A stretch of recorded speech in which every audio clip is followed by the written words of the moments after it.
Hello everyone, my name is Vainan Furi. I'm a musician from Cape Town, South Africa, and I'm back with another React. And today is a special day. I'm going to be reacting to Peeping Tom on the Henry Rollins show in 2007. This was a request by Nadine on Instagram. Thank you so much, Nadine. Nadine asked me to watch, I think there's 2 songs on here and an interview, so I'm going to be checking that out as well.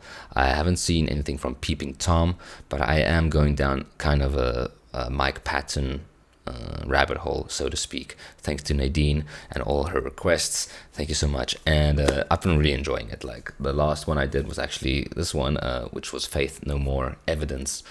Love that song. It's still on my still on repeat on my playlist. Such a great track. But yeah, super keen to check out this. I love a good live performance. Not sure I'm familiar with the Henry Rollins show, but we're gonna check this out together. Guys, before I jump in, I want to ask a big favor, which is please go and subscribe and support my band's YouTube page. I'll leave a link in the description. We're called Droniac. We make kind of hard rock and roll music, punk rock sometimes as well. This is what we sound like. I don't wanna give my fears up. Ay, when you live so far away, far away. Ay, no, I don't wanna give my fears up. So if that sounds like something you're interested in, every subscription really helps. It helps us get closer to the point where we can actually monetize our channel and make a little bit of cash from the videos that we do and all the hard work that we put in. We're completely independent, do everything ourselves. So yeah, definitely worth a watch. And I promise you won't be disappointed. All right, let's jump into the Henry Rollins show, the Peeping Tom. Yeah, let's just watch and enjoy. Bada bing, bada boom. Tonight's musical guest is Peeping Tom. There's not enough I can say about Peeping Tom's frontman, Mike Patton. From his epic past with Faith No More and Mr. Bungle, to collaborations with artists as diverse as Bjork and John Zorn, to his present and future with his other groups Fantomas, Tomahawk, and now Peeping Tom, we're honored the man and his band could spare the time to show up. Here to perform Mojo off their self-titled album, this is Peeping Tom, live and uncut. Nice.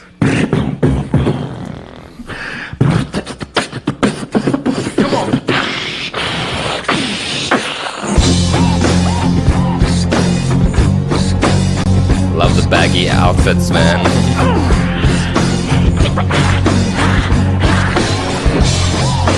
It's so new metal, man.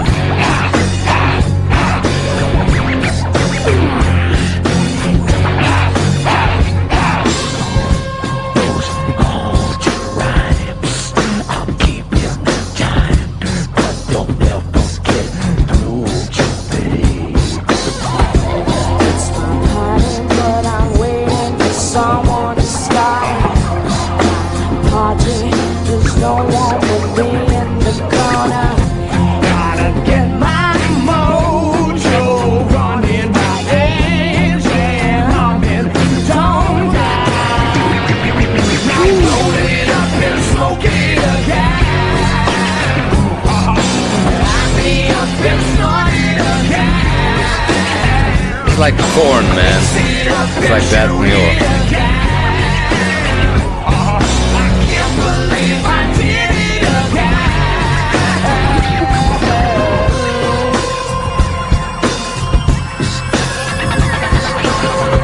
The group's sitting.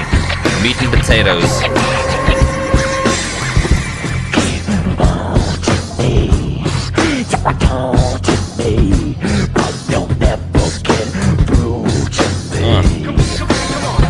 This groove is deep.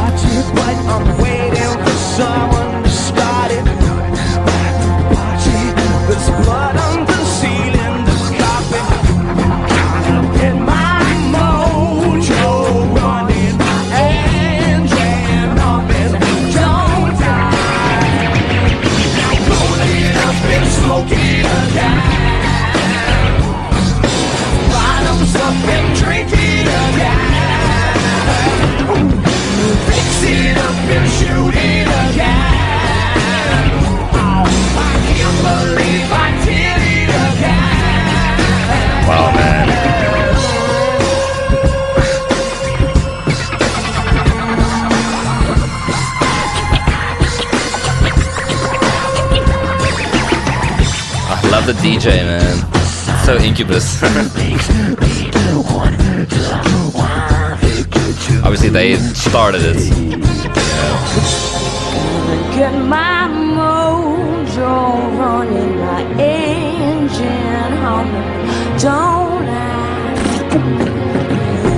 Gotta get my mojo Beatboxing. running, my engine DJ. Don't I? Now rolling up and smoking again. Bottoms up and drinking again. Oh, so cool, man.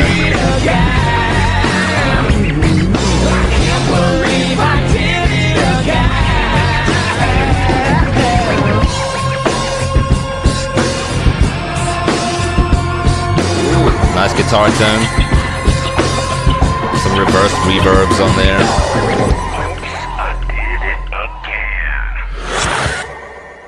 Wow. Tight. Tight. Let's just stop it right there. Damn. What can I say about that, man? That was sick. I wonder, like, what year this band started. Let's actually see.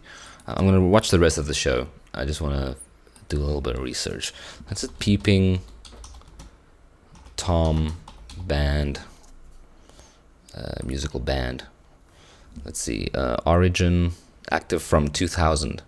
All right, so this is like the 2000s is like the break, but it feels like Mike Patton he was like the forefront. He was at the forefront of all this kind of more modern rock, new metal sounding bands. You know, like he was kind of the pioneer in a lot of these sounds, and it's interesting how those influences kind of snowball and turn into all these other things.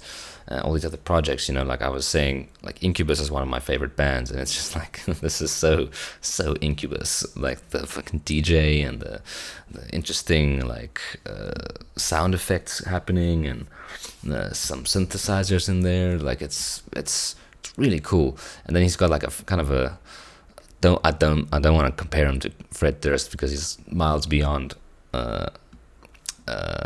Limp Bizkit, but it's like you can see Limp Bizkit got his whole vibe from Mike Patton, and it's crazy, man. The influence this guy has had on the music industry is insane. It's insane. He's been in so many projects. Like the guy was saying in the beginning, he's like featured with Bjork and a whole bunch of other artists. Like, yeah, man. I need to check that one out. I do enjoy Bjork's. I enjoy Bjork's music. And I don't think I've heard a song where she features with Mike Patton, so that would be interesting to check out. But anyway, let's continue the show and see what else they got cooking. What was that song's name? I wanted to listen to it in my own time. Mojo? Mojo interview with Mike Patton. We're Not Alone, originally. So I think that was Mojo. It sounded like they were singing about Mojo. Engine humming, lose my mojo again. I think that's what the chorus is saying. Let's see.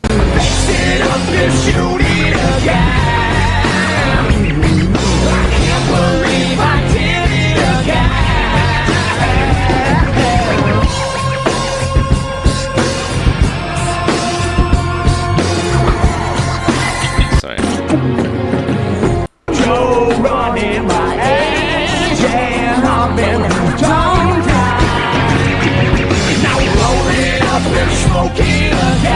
Roll it up and smoke it again.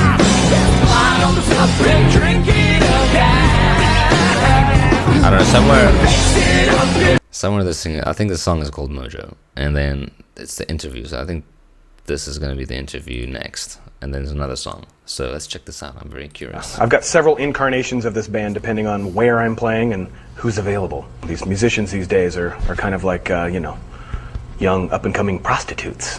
So I do my best to suck them in and get them hooked. I try and retain a core. Usually the dub trio so far has been a good constant, and then a couple of other people have been pretty solid, and then the others kind of got a little, everybody's interpretation is different. And I heard things today that I hadn't heard in any of our other incarnations. So That's cool. It keeps it fresh a little bit, but on the other hand, it's exhausting. Always looking for new band members. Yeah. So there's a push and a pull with it all. But it's a big band. It's a pain in the ass, but that's what I love. He's such a trippy dude, man. When you're a musician or an artist, I think for any number of years, you learn to really give up with what people call you. It doesn't bother me anymore. I lost interest in what my music is called or how it's categorized, and in some respects, what people think of it. Many years ago, you got to stay focused. You got to keep doing what you do, and remember why it makes sense to you. And you know what? It's hard enough putting all the shit together without worrying about what you're going to call it, or how it's going to look, or how you're going to present it. You let the world figure that stuff out. I'm sure someone could come up with something clever to call it. Leave me out of it. That's real funny, man. And that's real very good points he's making. But it's like, yeah, it's crazy also how times have changed, because like nowadays, I see so many bands and so many musicians who kind of they come out with the image and the brand first, because we live in such an age where everything is about the visual and everything is about like social media. Like we've kind of passed the era of television, and the new television is the phone in our hands, and Instagram and YouTube Shorts and TikTok and all these things. So that's the main source of content that people are consuming now. So bands, it's kind of there's a positive and a negative side to it, I guess, because like, now bands can just market themselves. They can film themselves with the camera on their phone and put it out there, and sometimes you hit it lucky and you get a viral hit, and that's cool, and then people start noticing you, and it's like free marketing is out there now. But it's also tough because now you have to be a lot more performative, and you have to film all these things, and it's become I feel like we've entered an era where it's become more and more about like how you present yourself, and less about how good the music actually is. Like obviously if the music is good and the content is good, that helps, and that's gonna get you somewhere. But I see a lot of people who have great content and kind of shitty music, but they still do good because the content's good, and that kind of sucks a little bit, I guess. Yeah, and it's also like we're in an era of I don't know what to call it. It's like performative authenticity, and I see it everywhere. And I guess I've been in the boat of like making content for my own music, and I'm now in a band myself, and we're making content. We're trying to keep everything like we're just trying to stay away from I guess being too skit driven or whatever, because I don't know, like there's something about a skit that's really cool, like if you can see it's a skit and it's like very clearly a skit. But then there's these kind of reels and shorts coming out nowadays that feel like it's trying to pretend like it was authentically happening in the moment. For instance, it'll be like a band or like three people in a studio room, like, hey, what if we had a beat that goes like dun dun ga dun ga, and then the guy makes the beat, and then we add like this gun, you just see like people performing and like pretending to come up with a song on the spot while filming it when it was very clearly already a song. So yeah, I don't know, like I feel like the whole process of making music has been so warped and glorified, or not glorified, because it is a glorious thing to make music, but it's been so warped by the perspective of what it should be. I don't know if that makes sense. I'm ranting like like an old man on my porch. Get off my property.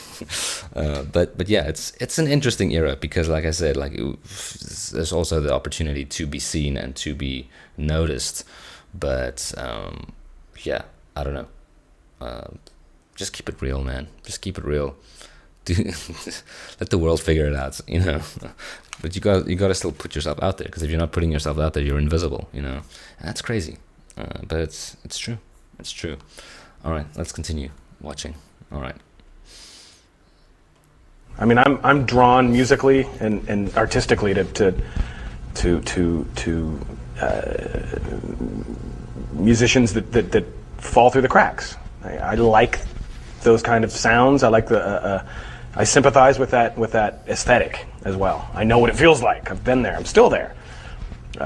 So really, what do? You know, you spend a certain number of years kind of selling your stuff and trying to make it fit here or there, and not really ever feeling comfortable with it. And you know, at a certain point, I was forced to kind of look in the mirror and say, "Hey, time to build your own little corner of hell and try and live well in it." Mm. Interesting, man. Yeah, I relate to that a lot. As an artist, you should be able to draw inspiration and from any and everything. You know, there should be no limits. It's fundamental. To me, it's not, you know, a lot of people listen to the music that I make and think, well, why would you take a jazz riff and do this and maybe an R&B vocal? And hey, that's the way I see the world, and that's how it comes out of me, and that's the way I listen to music. I'll put on a little second of, Henry and I were just talking about Les Baxter. We're both really big fans of Les Baxter, and most people don't know who the hell he is or fucking care. We both have a huge, you know, he's easy listening, you know, basically composer. From the 50s and 60s, influenced me greatly, terribly, even to this day. You can hear little bits and pieces of that in almost everything I do, probably. The more inspiration, the more the deeper that well is, and the more places you can find it, the better. I 100% agree, man. That's so cool. Yeah, I know for my own music as well. Like I listen to so many different genres. Like I listen to pop music, I listen to grunge, I listen to rock, I listen to jazz, I listen to like meditation music, I listen to some classical music sometimes, and it's usually like small pockets of the genres that I listen to. Like I find an artist that I really dig, like hip hop as well, and rap, like but it'll be like 3 artists that I really like and listen to, and then I don't really explore the rest because I'm just like, ooh, this caught my attention. And I don't know why. I can never put my finger on it, like it's tough. It's like when you hear a song and you can't really explain why the song means a lot to you, and you can't really, it's not even the lyrics, it's not even the sound, it's not even like, it's something about how it all came together. There's an energy carried with the song that you relate with. It just resonates with you for some reason, and as an artist and as a musician,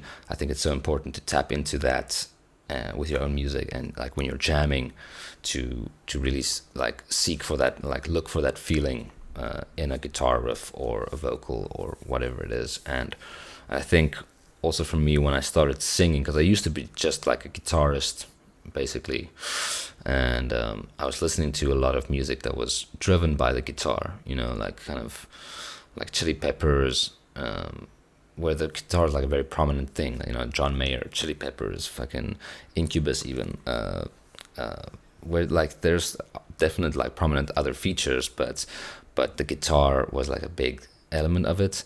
And then when I started singing, I started listening to a lot more like pop and R&B and hip hop, because like all of a sudden I got new respect for the instrument, because I was trying to do it myself. I was like, oh, this is really hard.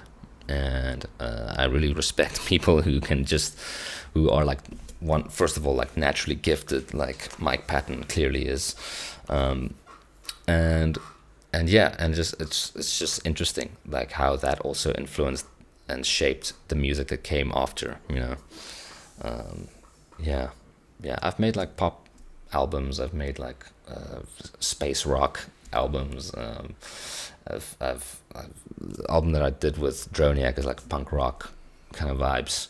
I've got a few songs where I rap a little bit, it's like, I think what he's saying is true, man. You just gotta you gotta deepen that well of inspiration, and the deeper it goes, the more interesting the music is going to be that comes out. And I 100% agree with that. Beautiful, beautiful. Let's keep watching. Well, with the Peeping Tom project... What was the question here? On working with featured artists. Okay. Well, with the Peeping Tom project, basically, again, I find freedom by creating boundaries. You know, I got to put it in my own little box, meaning this Peeping Tom project is, for me, kind of it's a pop record. It's a groove-based, beat-based pop record, something I hadn't really done before. What does that mean? Okay, I'm going to keep the songs in basically about 3-4 minutes long, not too many detours, no gibberish vocals, not too much noise. A lot of things get automatically eliminated from the... That first song was quite, experimental for pop music. But I dig it. I mean, I dig his vision on pop. That's cool. But there's still a lot you can do within that box, and that's what I tried to do. I tried to involve different guests from different worlds. I got, Bebel Gilberto, a great Brazilian singer. A few rappers are on there, beatboxers. Nora Jones is on there, Massive Attack. A lot of these people come from, different corners of the universe, but still, the trick is to weave them into the fabric of what I'm doing. So, you try and get them on the path. You throw a little. Whoever mic'd them up needs to be fired because that mic is so noisy. But still, the trick is to weave them into the fabric of what I'm doing. So, you try and get them on the path. You throw little crumbs out, and they try and follow you for a little while. But you got to make them feel comfortable enough on your path so they can do their own thing. Yeah, and that's so true, man. If you get a featuring artist onto your track, don't tell him what to play or what to sing. Don't be like, okay, here are the notes, here are the words. Do this exactly, please, thank you. That just takes out the creativity and the fun out of it. If you're getting a featuring artist, use them for what they're good at. Use them for their filter that they have, that they filter music through. They're gonna come up with their own interpretation of what should belong in this verse that you got them planned for, what notes they're gonna sing. Just embrace the unique nature of the artist that you want to work with, and I think that's the key. It's a key with featuring, and I've been a culprit myself of do things this way because this is my vision, and it's it's always better when you let more creative forces take charge, and when you create an environment that's safe to explore and safe to share ideas. Yeah. Well, first of all, it's unique for me to be performing on TV, period. So I got to really tip my cap to you guys, this channel, Henry, everybody here, because no one wants to see this shit on TV. Or at least, the vast majority of people don't. So, or maybe they do, but a lot of, producers, programs, or their financiers don't want to take those kind of chances. So, first of all, it's great to be able to perform on TV in a venue that we're not used to. So there's that. And then actually only about halfway through our performance did I realize that it was uncensored, and I kind of had to kick myself in the ass for not taking advantage of that. So fucking son of a bitch cocksucker. Piece of shit. Oh my god, that's got funny. Who's to say, but I would venture a guess that, if this wasn't Henry's show, we probably wouldn't be here. I'm just guessing, It's a musician show. He, I assume probably has a whole hell of a lot of creative control, and kudos to him. Okay, wait. Who is Henry Rollins? I'm sorry, but I don't know who he is. Henry Rollins, American singer and writer. I mean, I know the face. Who did he play for? Music groups, let's see. Black Flag, Rollins Band, State of Alert. I don't know any of these bands. Okay, maybe I need to check it out. Interesting. Okay, let's keep watching. He's got a vision, and he sticks to it. And it's worked out for him. And he's, you know, I guess the more important thing is that he's a lot of people have the platform that he does and choose to do nothing with it. And he's, you know, I think aggressively he's shoving it down people's throats, and hey, more power to him. Sick. Okay, wait. So this is now the last song. We're Not Alone. There's the song's name. Let's go. Oof. Man, the grooves.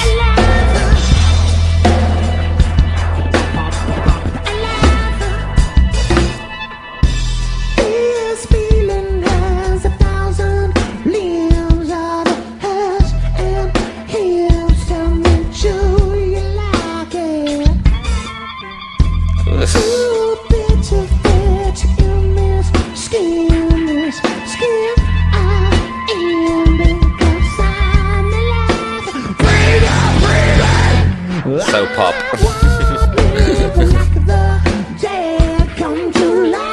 Ooh, the harmonies.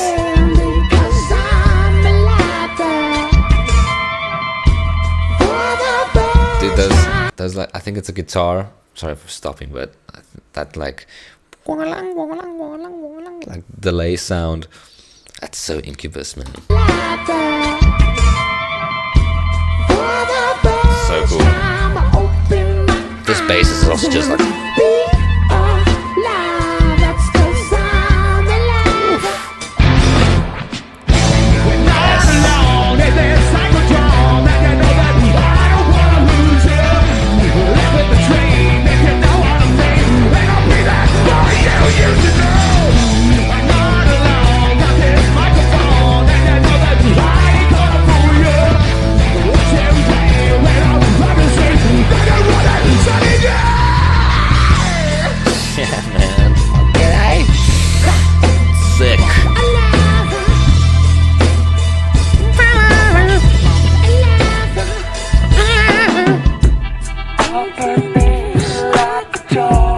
I love the little speaker, man. That's so cool.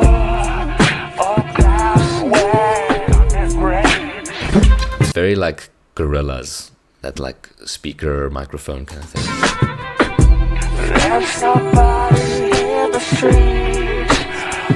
There's beatboxing in there.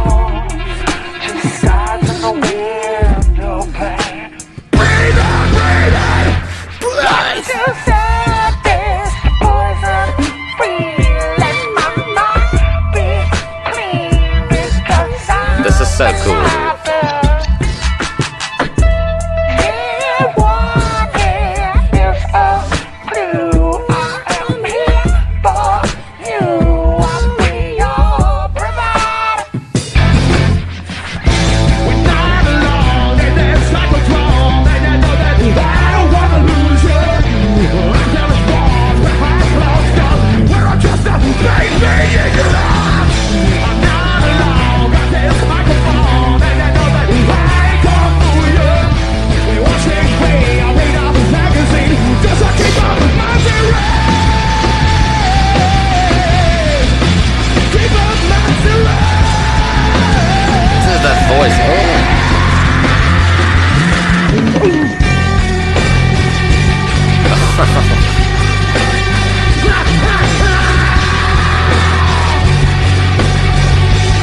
So experimental, I love it.